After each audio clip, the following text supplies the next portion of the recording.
Hello, everyone. My name is Becky Robinson, and I am so thrilled to spend this part of the day with you and with Kay Peterson. Welcome, Kay. Thank you, Becky. It's a pleasure to be with you. Really a So, Kay, pleasure. I've been looking forward to this. and as have I. So, Kay is the author of a brand new book, How You Learn is How You Live, written with Dr. David Kolb. And we're going to be having a great conversation today about the topics of the book. And so we are so thrilled that you have chosen to invest this hour in learning with us. A couple of things to help you as you begin today's broadcast.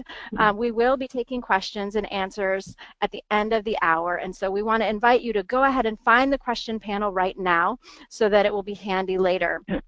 And today we're particularly interested in hearing what industry you might work in, as Kay has some industry-specific examples and stories that might be very helpful to you in case, she knows that you're from one of those industries. So if you could take a quick moment and find the question panel and tell us not only where you are as far as the industry in which you work, but also where you are in the world, because we always love to hear where our attendees are from. In case you're curious, I'm calling in today, as always, from our Lambertville, Michigan office, which is just a little bit away from Kay. She's all the way around Lake Erie in Cleveland, Ohio. I don't know why I said Pennsylvania.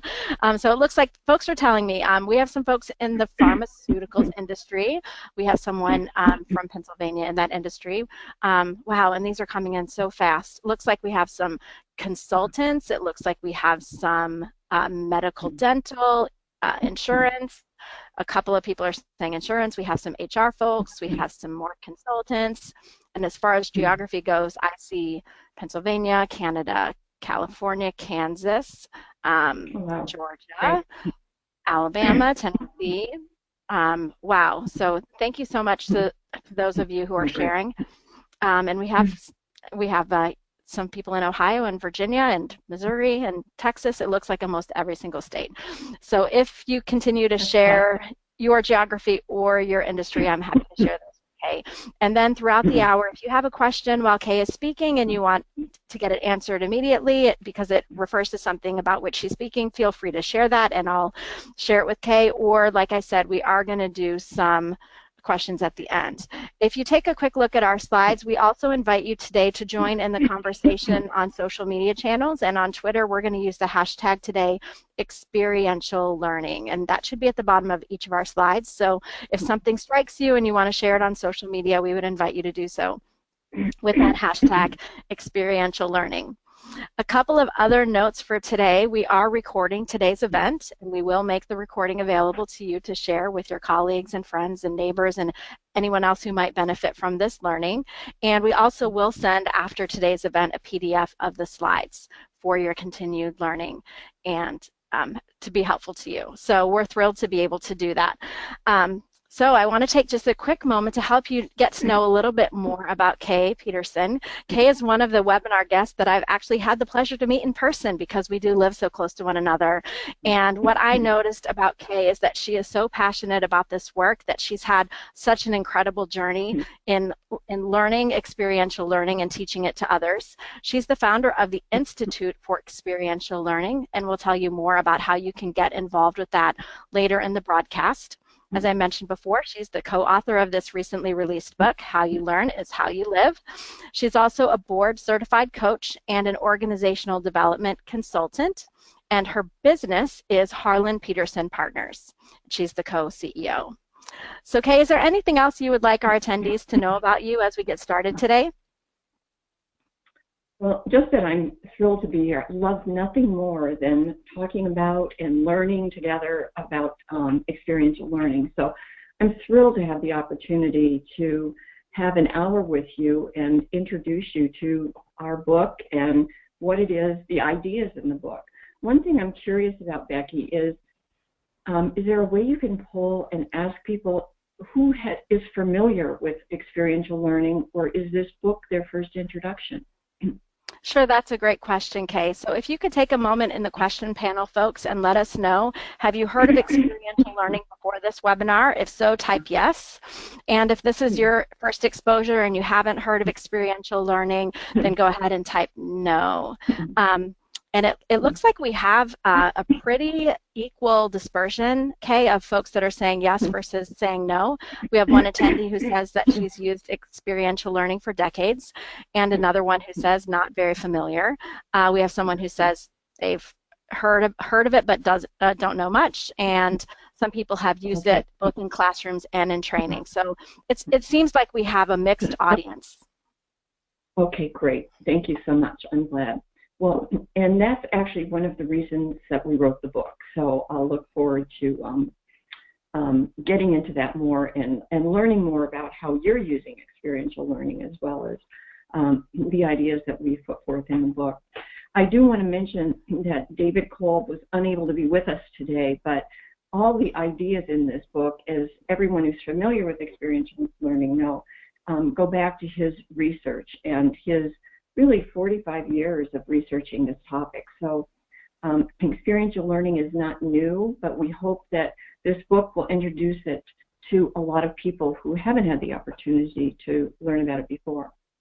Great. So can you give us a glimpse of the conversation we're going to have today? Absolutely, Becky. I put some slides together that talk about the ideas in the book. So I thought we could do a little learning about learning, how to learn, and focus on flexibility, learning styles, and learning flexibility, as well as the learning cycle. Then I'd like to share some success stories with you, ways in which we've applied experiential learning with individuals and organizations. Then I would like to share some ways that you can continue learning with us. We created the Institute so that we could share information about experiential learning, make sure that the resources are there, and we have some exciting new programs coming up. And then, of course, spending some time with your questions, which should be the most important part. Well, and I hope that those of you who are on the line will stay until the very end, because I do have something special that I'm going to be able to share with you once we get through the entire agenda. So, Kay, as we start, let's talk a little bit about this question of why learning. So obviously, every day we're learning new things. It seems like such an automatic thing. So why is it so important for us to understand and learn about learning? If you could go back one slide, please, Aubrey. I actually would like to pose that to the group, Becky. You know, one of the ironies about a webinar and talking about experiential learning is that it's a little tricky to make it experiential.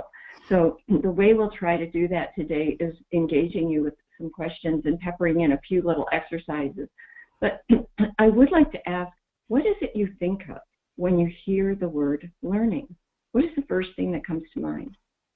And I'll be happy to share those responses with Kay, so please type those in your question panel so I can share those with her.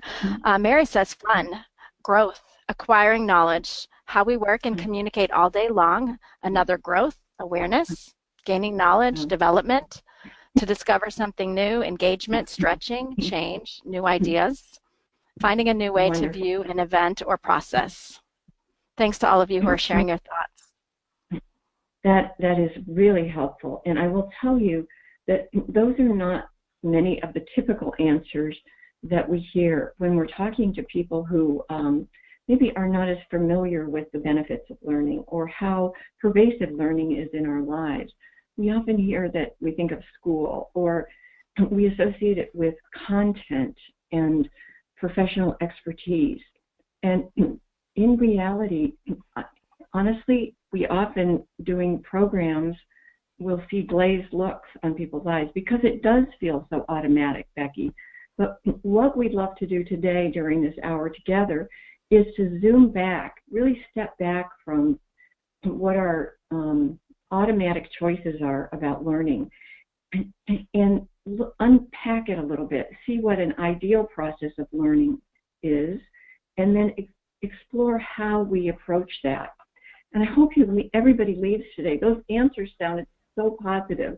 So I think I might be preaching to the choir here in terms of the excitement about learning and the possibility, but really just an appreciation for the power of learning and actually how much control we have over our own process once we can make it explicit. So really, no matter where you are in life or what you're experiencing, those answers reflect your understanding that learning, you can change your life through learning. So if we could go to the next slide. Did that answer your question, why learning, Becky?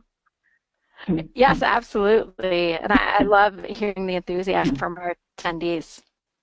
I am too. I just had lunch with a friend last week, and we were talking about how different it is to work with people who are ready. And his comment was to work with the willing. And I believe that this is an hour of willing people together. So definitely. Even though David Kolb couldn't be here today, I did want to introduce you to him and obviously to his work. But all of the ideas in the book are based on his research of experiential learning and learning styles.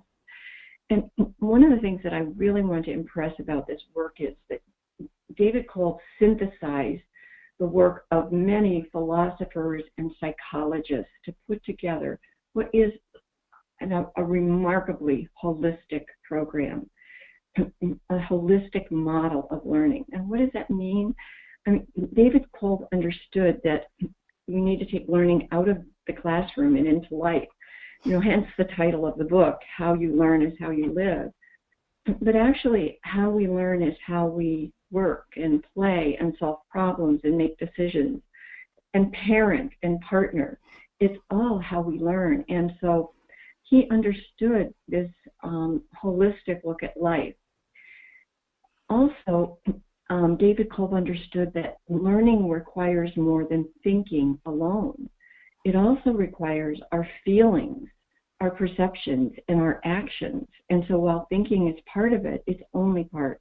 It requires all of us as a whole person. Another way it's holistic. Another thing that I think is really remarkable about this work is that while this is a wonderful mental model to learn in any situation, it's also a way of being in the world, a way of approaching life as if every situation is a learning opportunity, and a way of being in relationships that show unconditional positive regard for people who are also learning. It's really humbling when you think about how much vulnerability is involved in learning and how we put ourselves out there every day. And when we can try new things or push our edges, we're really being quite brave, but we learn in relationship. And we'll talk a little bit more about that. The other thing is that this model is, if your interest is in improving skills, improving performance, this will work great. Experiential learning works beautifully. If you want to learn new topics or apply what you already know to a new area, you can use experiential learning to learn new things. I think what we really stress in the book, Becky, is this idea that experiential learning is also a model of development. And if we can continue to learn throughout life, we continue to mature. And we are far from being done when we reach the age of 21. We can continue to grow throughout life. And that's what we're really stressing in the book, is applying these ideas of how we learn to our own self-awareness so that we can continue to learn throughout life. So. I love that. So can you tell us a little bit about the learning cycle, Kay, and how we can apply that, some practical applications of it? Absolutely, Becky. If we could go to the next slide. And I will say that the experiential learning cycle is one of the most well-researched and documented models of education, of learning and education. And David and Alice Kolb maintain a bibliography of citations using this, and there are over 4,000 citations. So we have made that available on our website as well, the bibliography. So very few of us have ever thought about an ideal process of learning, but thank goodness David Kolb did. And it's a very simple 4-step process that begins with experiencing that's being in the moment, understanding what you're feeling. Again, we're not saying just having an experience, but we're actually saying experiencing. You have to pay attention to being in that experience. Once we have the experience, we can step back and reflect on that experience. We connect our feelings with our ideas, make sense of things. And from there, we go into abstract thinking. In abstract thinking, we're generalizing. We're coming up with mental models and making ideas. And again, those three processes are internal processes: experiencing, reflecting, and thinking. But we have to do something to take it to the outside world in acting, and to also transform it. And so we have to do something. We have to try something new. We have to gain some experience, and that acting creates our next experience. And so this actually becomes an iterative cycle that really appears more like a spiral. So while it's simple for people to learn in a very short coaching session even, this cycle isn't that easy. And one of the reasons is that experiencing and thinking and acting and reflecting are pairs of opposites.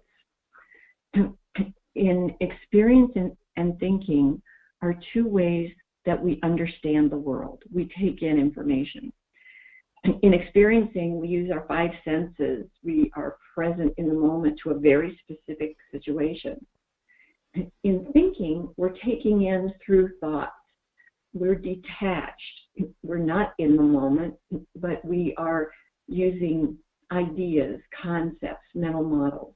So those are two very different ways to gain knowledge. Also, reflecting and acting are two pairs of opposites, and those are two ways that we transform or process the information that we take in. So reflecting, of course, is that internal sense-making. Acting is testing options and doing it. And so can you just think, what is it when I talk about these four poles of the learning cycle, what is it that you prefer? Can you easily identify your own preference? Well, I sure can, because I was going to say, I was listening to you, Kay, and I was thinking about what about those of us who move so fast we never take the time to think? And so then I was like, I wonder, do we circumvent the learning cycle that way? It would be between reflecting and acting. I like to reflect, but I also like to take action. Great.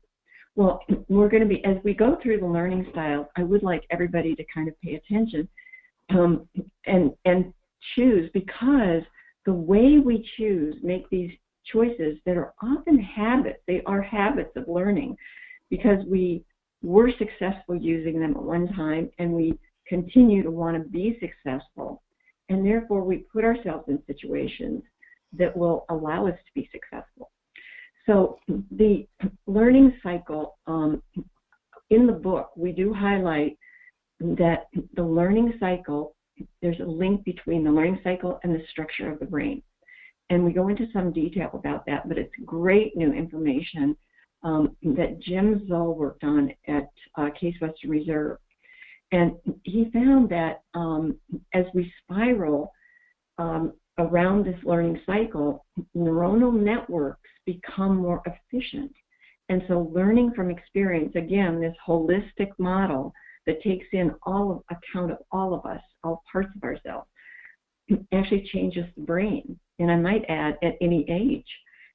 So that's a feature in the book that we won't go into too much. But now, just to try to make this a little more experiential, Becky, sure. I wonder if we could walk through the learning cycle. Let me walk through each step, but I'm going to ask you questions, and I'd like you to think of a situation that you experienced this morning.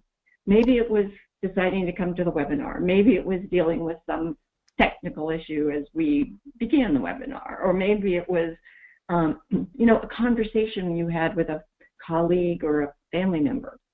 So just pay attention, first of all, to which modes of learning you used and how, in what order you used them. So experiencing, were you present in the moment to connect with your experience? Did you pay attention to your feelings? Reflecting. Did you pause to look at the situation from many angles? In thinking, were you objective and logical as you made an independent judgment? And then finally, acting. Did you do something to implement or change or accomplish something? So I'm breathing easier. I thought you were putting me on the spot, Kay. No. But I just wanted you to be aware of how easy it is to focus on the modes that we are familiar with and skip over modes that we're not. And in reality, few of us, this is an idealized model, but few of us use it in this exact order. It's more dynamic than that when we're using it in real life, and honestly a little messier. But the way in which we navigate the learning cycle defines our learning style. And so could you go on to the next slide? First of all, are there any questions so far? I don't see any questions coming in yet, so I'll be happy to share them when I see them. Could you repeat that, though, Kay? I feel like that was really powerful. I wanted to write it down. So the way that we navigate the learning process, what comes after that? Determines our learning style. Mm-hmm.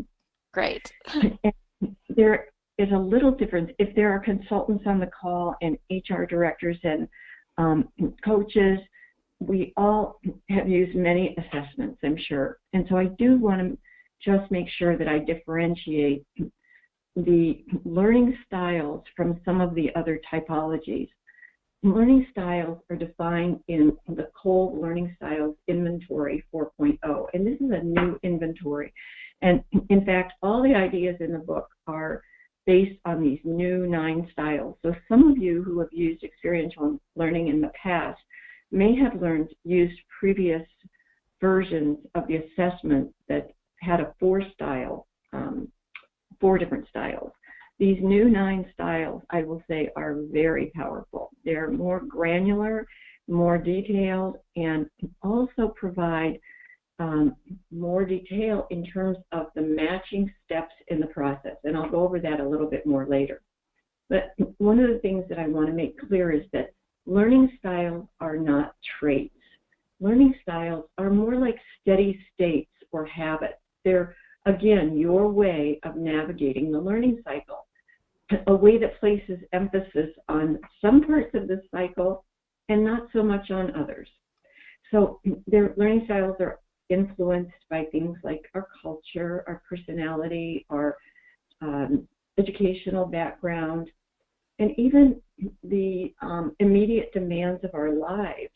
So that is something that's really important because it indicates that we can change our learning style. These are not fixed traits. We can expand our learning styles over the course of life and in truth to meet situations that we encounter. But our learning styles actually start quite early. And through a process of accentuation, we find a style that works and we use it. And so once we find that we're successful in it, we use it over and over again, and we choose situations that require that style. We find kind of a sweet spot in the whole cycle to use. In a way, though, we make the road by walking it. That learning styles and our life path are based on the choices we make. It's not something that's dictated to us. It's something that we can have a conscious impact on changing. And so I think that is really an important part of learning style. So I'll go, if I can, go through and spend a few minutes going through all the styles. We'll put up a graph. In fact, it's the next slide, Aubrey, that shows the front cover of the book. And these are icons illustrating the 9 learning styles.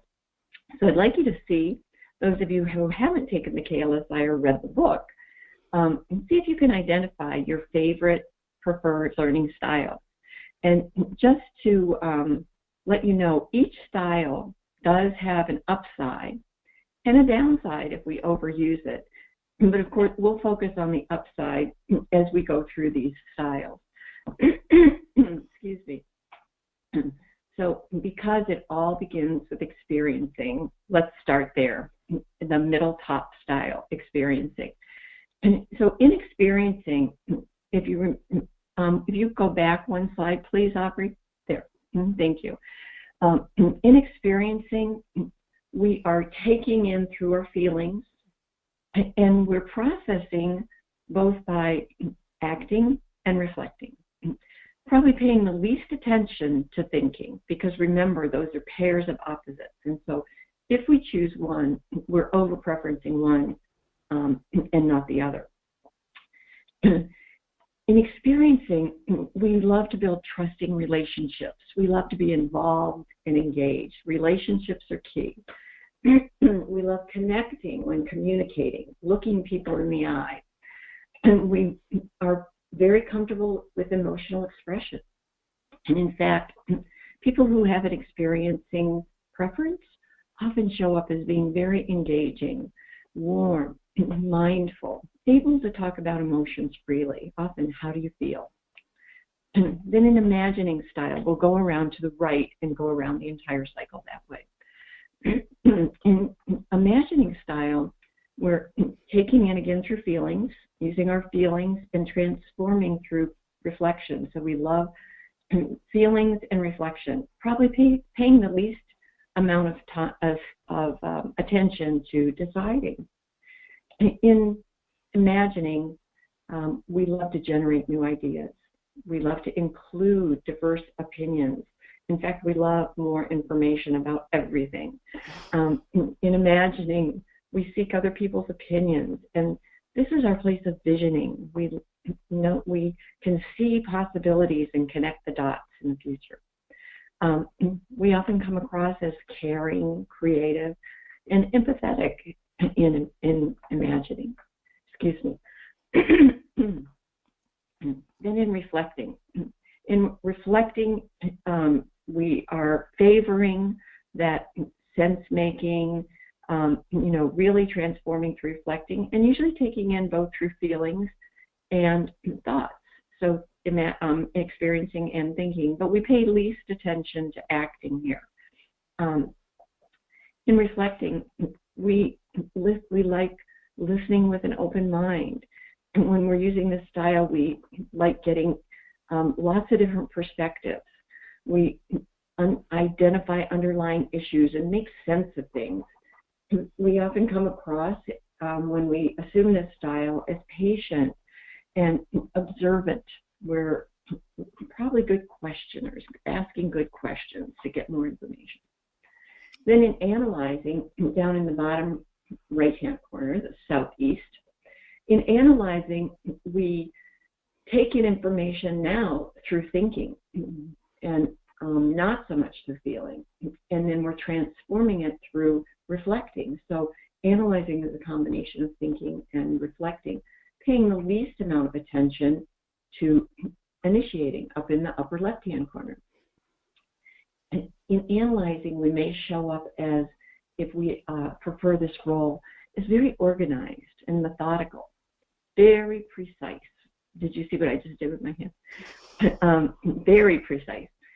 We plan ahead here to minimize mistakes. We like to have everything organized, synthesizing lots of information into meaningful whole. We analyze data, and we use theories and models to explain. So in a way, we're all analyzing as we learn this model. In the thinking style, if we prefer the thinking style, we take in through thinking. Abstract thinking is how we learn about the world. And we use acting and reflecting to process that information, but we probably spend the least amount of time in experiencing. In thinking, if we have a preference for thinking, we probably show up as being very logical, rational, even maybe skeptical. But we love to use numbers, facts. We can frame arguments in logic. We make independent judgments. This is our very rational, the very rational side of us. Then in deciding, again, we're using our abstract thinking to grasp information, and we're using acting now to transform or process or transform that. So it's a combination of thinking and acting. And we pay least amount of attention to imagining. In fact, we're horrified by imagining if we're really strongly, firmly planted in deciding style. We can be very direct. See what I'm doing here? I mean, we come out with one answer. We find one right answer. We set a goal. We know how to measure success. We are very practical, actually, in deciding style. We love practical problem solving. And so that realistic approach is very evident in someone who really prefers the deciding style. And then acting style. Can I ask a quick question, Kay? Yes, you can. Mm-hmm. So I was wondering, suppose you're in a style, you were just now describing the deciding style.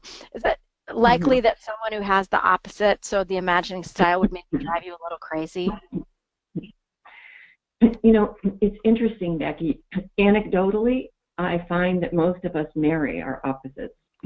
Maybe we know what we're missing, and somehow, and we see the upside, you know. But yes, we do sometimes find that opposite styles can, when we're in the downside, especially of our styles, if we overuse a strength, as you know, it can become a weakness. And so if we are rigidly attached to our style, we actually can start experiencing the downside of that style. And so oftentimes, styles that are opposite are hardest for us to appreciate because we value our own style so much that we fear the downside of the opposite style. Does that make sense? It sure does. That's very helpful. Thank you. Yeah. Thank you for asking the question. So in acting style, again, we're opposite now of reflecting. In acting style, with acting as our preference, we probably take in both through our experiencing and thinking. And so, but we pay least attention to reflecting. In acting, if we have an acting style preference, it's very important for us to meet time deadlines, make things happen.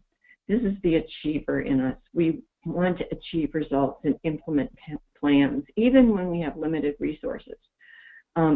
So when someone prefers the acting style, they are on time, they're assertive, they kind of have that get it done attitude. Let's get this finished, you know, get it done. And really are good at organizing because they have access to feelings and thoughts. They can merge the kind of relationships that need to happen on teams as well as the technology and the facts. So then on to initiating style. In initiating style now, again, we're taking back in through feelings. We're using our feelings to understand the world primarily, and we are transforming or processing through acting, paying least attention to the analyzing style. So in initiating, this is a style where we think on our feet. We motivate and inspire others to get things done. Now we get onto the finish line and seize new opportunities to get started again. And we are really come across as being outgoing and spontaneous in this style when we have this style. Then our final style is balancing. And balancing style is one of the new styles, and this is right in the middle. And this is really middle ground. When we use the balancing style, we don't go to the extremes of any of the four corners or of the map. We really are kind of balancing everything.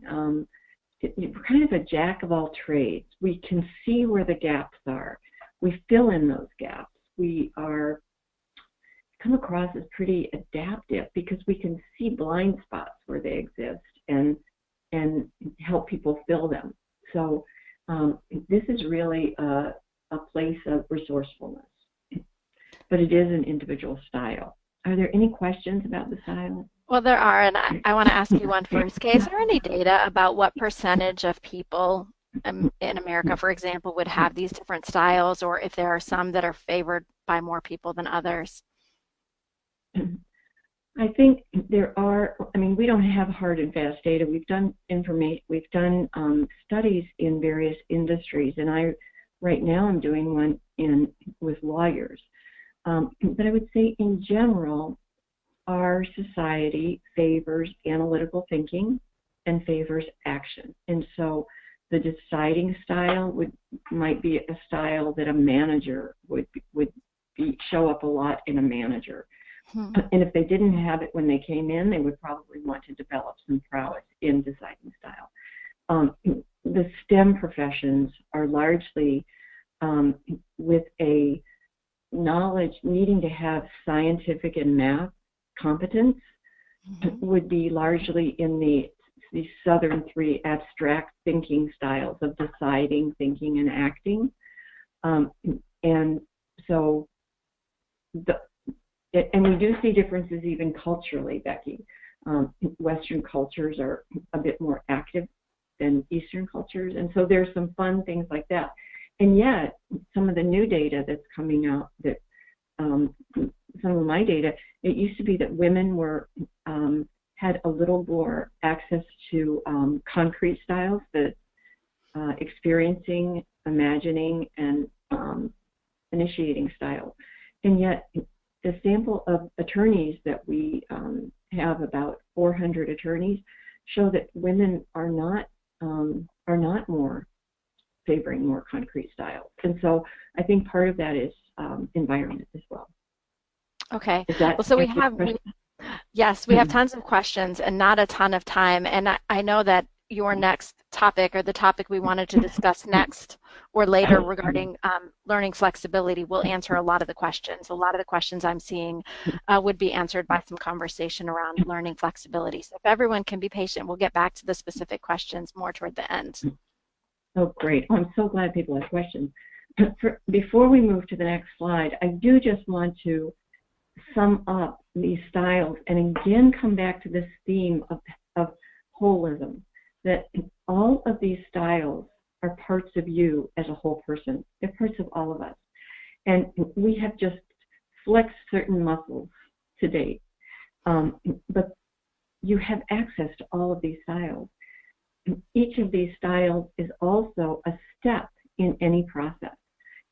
Problem solving, decision making, having a conversation, running a team meeting, having dinner conversation. You know, it's just, you can apply it to everything.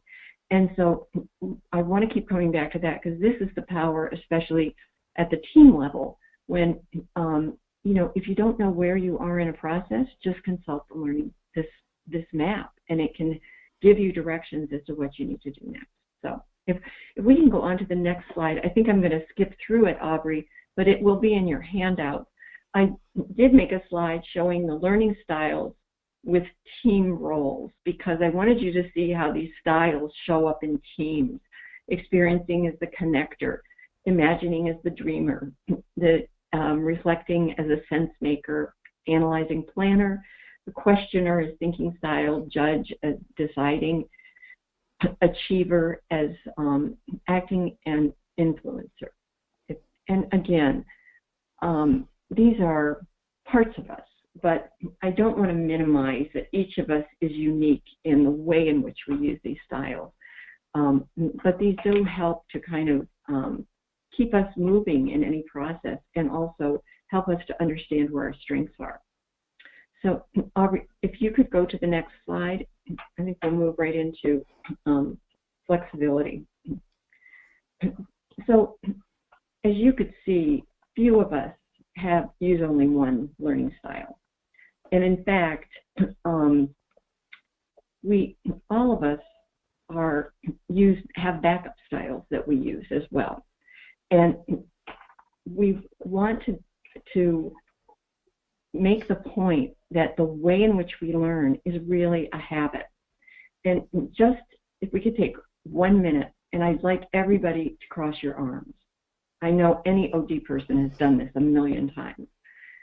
But did you notice how natural that was? You didn't even think about what you did.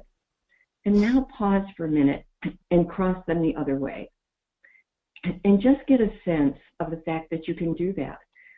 I was reminded of this exercise a couple weeks ago by Donna Zajonc in the Power of TED program. I realized what a great embodiment exercise this is to understand a habit. How if we don't think about things, if we don't pause, and if we're not intentional, we do so much, we live so much of our lives through habit. And really the way we learn can be a habit too. But as I said, few of us use only one style. Most of us have several backup styles. And this is a new feature in the KLSI, a measure of learning flexibility. And learning flexibility is the ability to develop capabilities to use all 9 learning styles creatively to match the context or the situation you're facing. And I guess this is really the goal of our book, is to promote learning flexibility because it's tied to so many wonderful things. Not only does it help us be more effective in anything we're doing, to face any situation more effectively, but it really gives us freedom and confidence that we can adapt to any situation.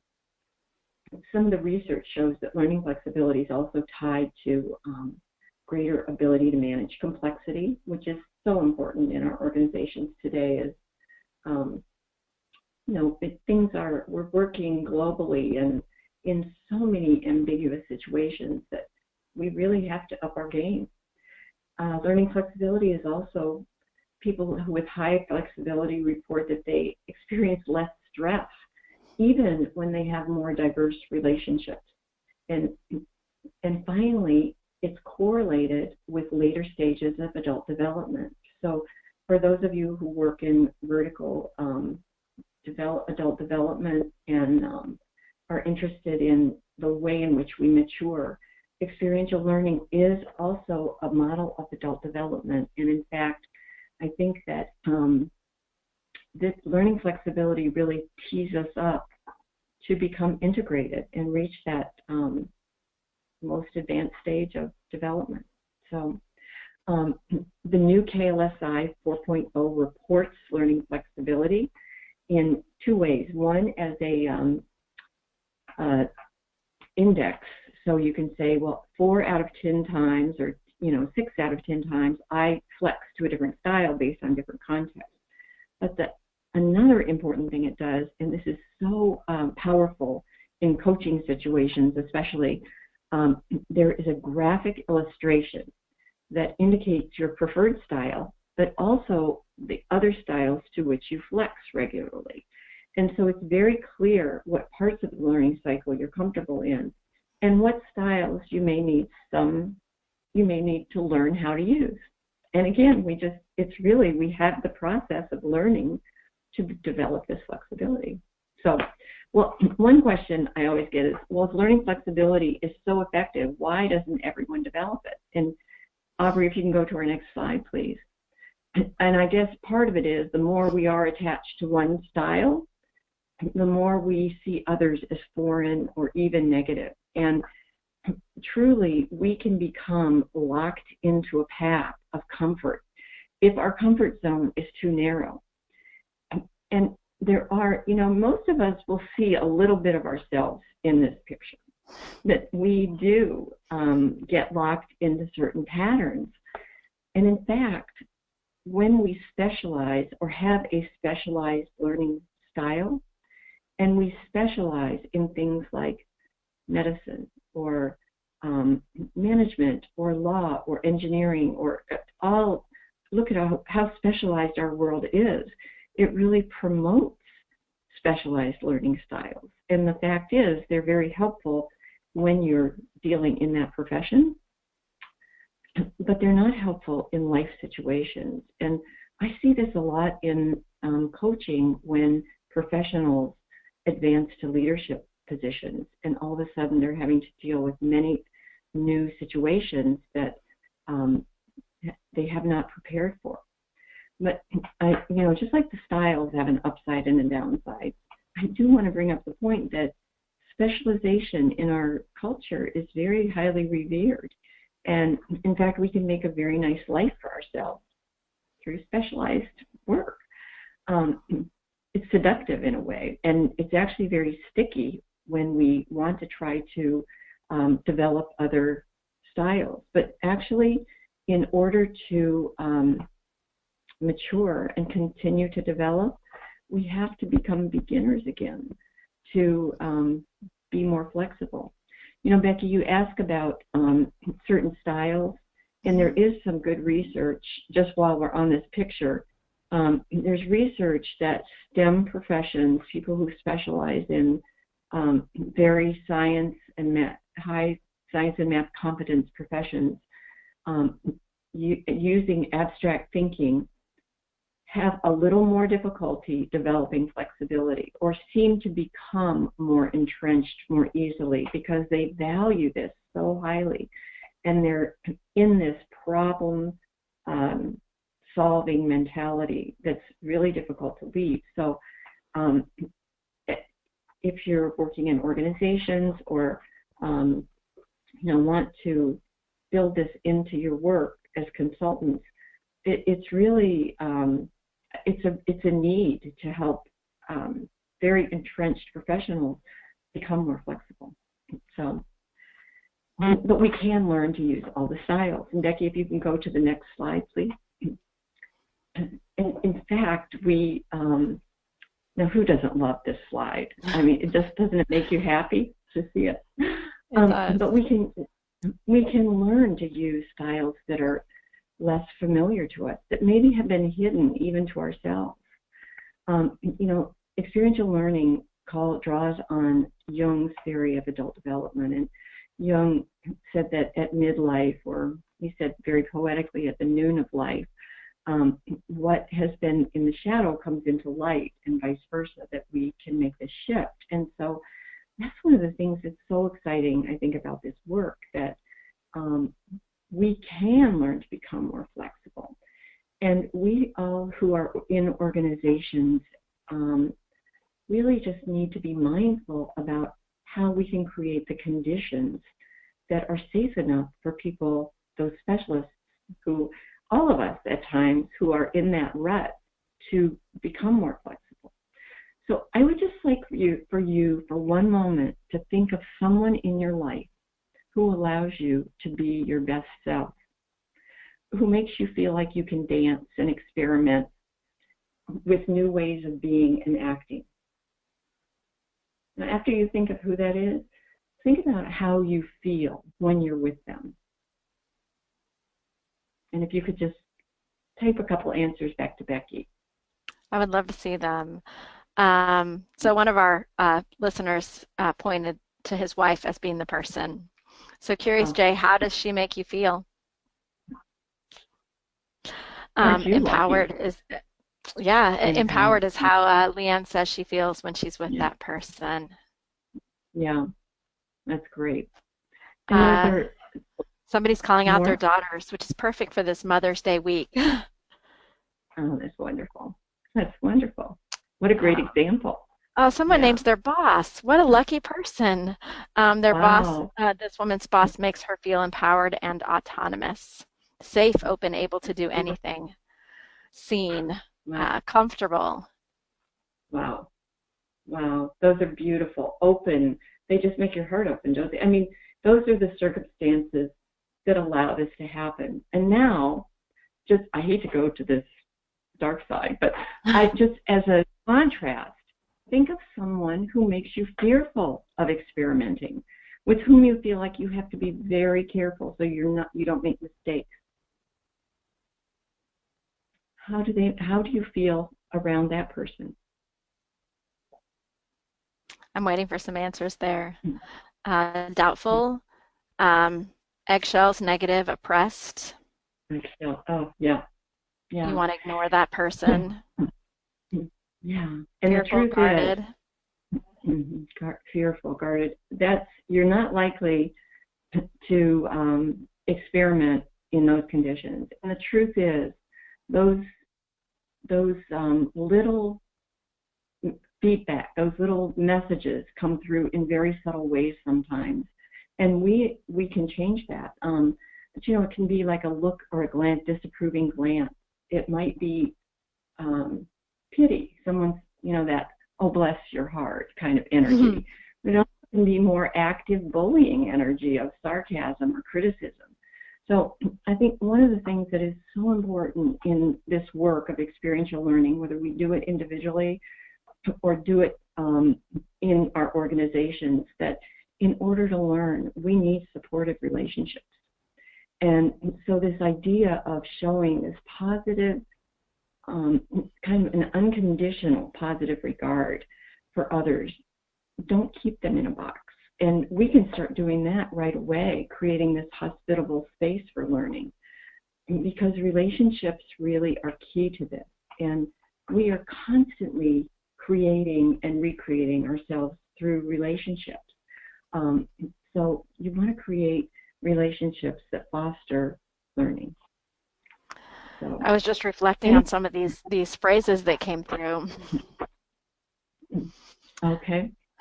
I'd rather go back and look at the positive ones, is all. Yeah, oh, I know how. Well, that's what I thought. That's a really great takeaway. I mean, if we can leave this webinar today and make those people around us feel like capable learners, and just you know, show them in our attitude that they are, it's quite amazing how that changes an environment. So anyway, we David, Kolb, and I have a new workbook coming out that's a companion workbook for the book. And in that, we focus on ways in which we can build flexibility in all of these styles. How is our time, Becky? How's our time? We're getting very tight on time. We are getting way tight on time. Well, let me stop there and let us take some questions then. Sure, I will share some. There's some great ones here. Okay. Let me decide which one is the best. Well, my friend Eileen is on the call, and I thought this was a really interesting question. She said, if you have an hour for a speech and a mixed audience, how can you apply understanding that there are different styles in the audience, or is that even possible? Absolutely. In fact, there's a wonderful tool that David and Alice Kolb offer free of charge called the Educator Role Profile. But in fact, one of the real benefits of this is in designing presentations or workshops. And people use many ways to create an experience, have people reflect on that experience, deliver some content, and then call for action and do something. So even something as tiny as a little conversation or a having people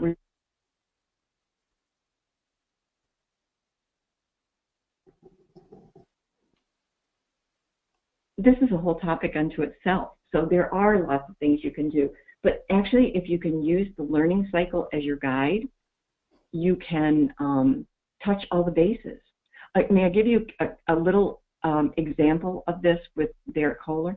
Oh, when yes, we were please. doing this, I hope that Michael and Kristen and Katie and Nat are all watching. I'm so grateful that you're supporting this. But when David and I talked to them about doing this book, we said, what do you think is really the important part of this book?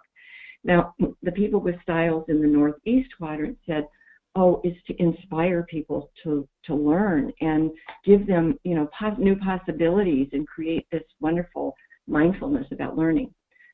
People who are more analytical said, oh, it's the research. Everybody wants to know about the research. People who were more in the deciding quadrant over there said, oh, it's the practical applications. You have to use the practical applications. And then people in the Northwest said, oh my goodness, it's new opportunities and, you know, motivating people, getting them to do this. And so everybody's opinion, and you'll find this in so many things, their focus is based on learning styles. So they come through in so many ways. So here's a question for you. Michael is wondering, Kay, is there such a thing as an activity or subject that is objectively best learned by one style of learning? So he says, for example, chess. Like, are there certain things that we need to learn that we're going to learn them most effectively if we can adapt to a particular style of learning? Right. Oh, I would say yes, probably so. Think about um, accounting. So I'm thinking of someone who might enjoy chess and be very good at it. It's quite analytical, actually, reflective, analytical, cognitive. And so I think that probably does draw more heavily on that. But in ways, you have to try moving the ball, try by acting. And so you're still bringing in those other modes of learning. You have experiences where your feelings, your intuition, you're basing it on some past experiences too, reflecting. So I think we do, but certain activities certainly call for being flexible to use certain styles, and that's really the idea of flexibility, to meet the context. Does that Sure. help? I think so, Mm-hmm. yes. John is Mm-hmm. wondering, Kay, which style would someone who regularly goes with trust your gut feeling, what style would Mm-hmm. that relate to? Well, associate trust and gut feeling with concrete experiencing styles of experiencing, imagining, or initiating. So I think, and that's a good way to, I think, just hone down. When you read the book, there's actually a little quiz in the book that will allow you to identify your style, hopefully. And again, remember, none of us is just one style, and we all express these in very unique ways. And in fact, if we don't have access, if we're trying to build flexibility in unfamiliar styles, remember not to try to copy someone whose natural style is the style you're trying to develop, because you'll find your own way into using the style, but it'll be your own unique way. Sure, that's really helpful. Okay, I know that you want to share a little bit about how people can learn more. And one of the best ways, as we've referenced several times during this webinar, is to pick up a copy of the book, How You Learn is How You Live, on any online retailers. And I'm not going to mention any, but you can use your favorite. Or you can also find the book on Barrett Kohler, publisher's website as well. What else would you like folks to know about how they can continue to learn with you? Yes, if you could go to the next slide, please, Aubrey. Maybe we'll have to do a couple because you'll see some success story ideas there. But well, Can we skip through those, Aubrey? That's fine. Perfect. That's fine. We established the Institute of Experiential Learning so that we would have a repository and an organization that can support people to learn about experiential learning. And so we have lots of resources, more coming online all the time at experientiallearninginstitute.org. We also have links to the KLSI there if somebody wants to take that. We have also a coaching offer for today if anybody wants to take the KLSI and have an individual debrief. I'm happy to do that with you. But two things I want to make sure you know about. One is that we have an annual conference, and our 5th annual conference is coming up on June 22nd and 23rd in Cleveland. We invite you all to come. David and Alice Kolb present annual update that's just fantastic, and our theme this year is mindfulness. Also, we have a new experiential learning certification program, and we are taking applications. We're actually signing people up for the cohort that will begin in September.